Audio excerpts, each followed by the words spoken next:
if Bhutan asks us for assistance to provide it. Totally, we are both of those things, and in addition, we also have our own security to look at, because that area directly affects Indian defense interests. Okay, but then let me just get you in on this point. Right. The entire problem that it started now, it started from Tibet.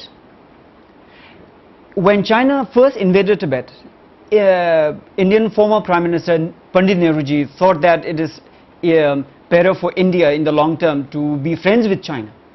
And when India abandoned the entire issue of Tibet, and how for thousands of years India and Tibet been together on the Himalayas, all across the Himalayas, it's the Tibetans and India being together on the border.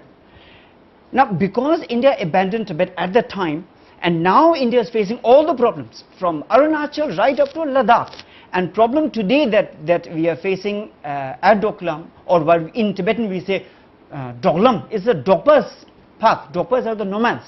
It's a path for the nomads to pass through these areas. It started because China today is asserting their authority in that area, which is supposed to be a status quo, to maintain status quo between these two countries. Okay. So it is a border between Tibet and India. It's not China border.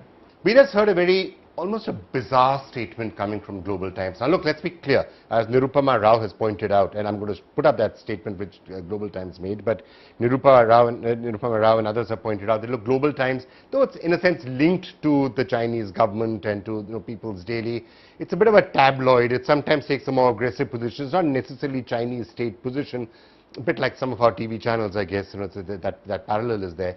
But having said that, they said we should now reopen